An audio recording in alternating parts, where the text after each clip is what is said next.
Hey everybody, thank you so much for tuning in to another episode of Kiara's Corner. I'm Kiara, and today I have my good friend, special guest, Clarissa Epps. Hey y'all, and today we're going to talk about the impacts of social media. So let's talk about it. Social media, what do you feel like is the most positive thing you get out of it? For me, it's like from a business standpoint. Yeah. I think like I get most of my clients from social media, so I do photography and videography, and it's either social media or word of mouth where I get my. So for me, that's the biggest part of it. And even word of mouth, they're probably sharing your social media. Exactly. Yeah. Yeah, exactly. So it's used for that, and then I will also say just like keeping up with people in my family and stuff like that. Like, if they post something or whatever, like I don't have to make a phone call to keep up with them in a sense. Right, you still feel connected. Mm-hmm. Yeah, I would say similar for me with the family aspect of it. Since a lot of my family isn't local, and how busy everyone's life is, we don't always have the opportunity to jump on the phone, or we don't always take the opportunity to jump on the phone and use our time in that way. So it almost feels like I'm killing 2, 3, 4 birds in one stone.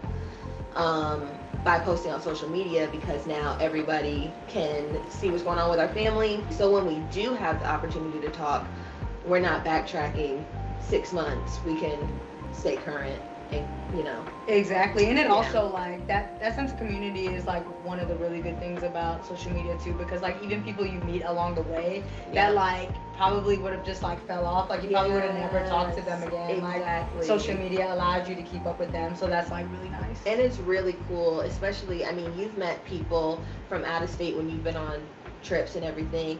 And I mean, for me, meeting people at work or in different networking areas, it's cool because you can follow them, and then you get to learn more about them, because it's like, oh, I didn't realize this, or I didn't ask about this, or I can ask them about this later because we also have this in common. So exactly, it does. And or also you can see that, oh, they're maybe not my type of person. Oh yes. And then there's that.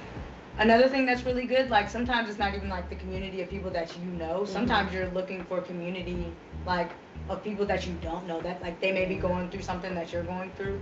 Like you use groups and stuff like that. Like say if you come down with some kind of illness, or just like you're a new mom, like joining those Facebook groups and stuff like that can feel like really helpful, and you can find people that are going through what you're going through, and like it's just really nice to have that sense of community. Yeah, my mom has crabs. She literally has crabs that she has like 9 of them. Pets, and right? Let's be specific now. Okay.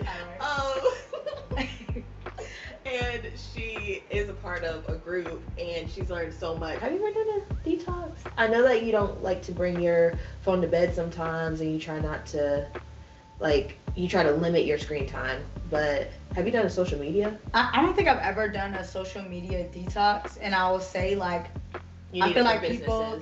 Yeah, I was gonna say that. I'm like, people who run businesses can like probably contest to this. It's like you don't really get to take a detox break. You know what I mean? You can just like post for your business and not for like your personal life, which is helpful. But when you run a business, it's like it doesn't seem like a good idea. It feels like you're like locked in. Like exactly. I know. I mean, that's when I had to stop my detox, is when I got my new job in social media and marketing.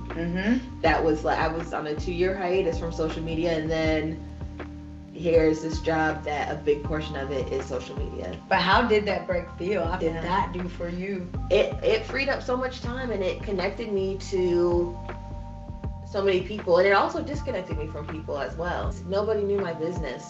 Like, nobody knew what was going on with me until I shared with them what was going on. And when people know all of your business, they want to talk about it, which is fine, but that also pulls more, energy. So if I felt like I had like a break from not just social media, but from everybody having access to me.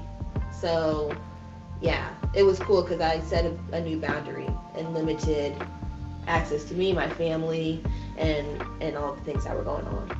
And I think that's deep too, because like when you're a type of person, I'm the same type of person. Like personally with my social media, I share my authentic self. Yeah. But you're like in a pool of people who are like not doing that. Like people are not showing their authentic self like at all. And they're so disconnected from their authentic self too, or just very private, that when you share yours, it's uncomfortable. Yeah, and so if you're not hip or like you're not really aware, like you can start feeling bad about yourself because you go into all these people's pages and you just see all these distracting things, like only posting when they go on trips. Yes. Or like if they have rental cars or just like whatever, like on super special times, like this the only time they post, or when they're really dressed up. And so like when you're looking at your social media and you're looking at other people's, you're like, dang, like everybody's living this amazing life and like look at mine. Right. So if you don't know better, like I feel like a lot of young people don't really know better. That's not it. Yeah. It can get hard. Stuff. Yeah. Yeah. Yeah. What would your advice be for social media and people who are using it for their business or are just really immersed in it and feel like there's like no escape? That's such a good question. Like, my advice to anybody that's like running a business and using social media for it is just like be careful with comparison. Like, don't compare yourself. Like, you don't know how long somebody's been doing something or what they've been through. Like, you can easily look at your situation and be like, oh my God, I'm not good enough. That person could have been doing what you're doing for like 10 to 20 years and you're like 3 years in, comparing yourself to someone like that. And it's just like, it's not helpful.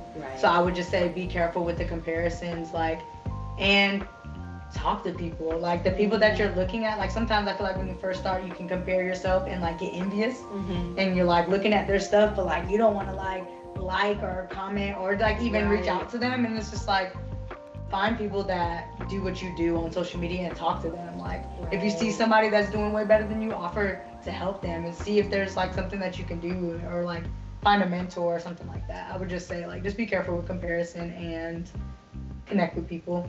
I agree. I think that's awesome advice. I think my advice would be careful with your usage on social media and paying attention to how it affects you. That was perfect. Thank you so much for joining us. And thank you all for joining us for another episode of Kiara's Corner. I'll see you all later. Bye.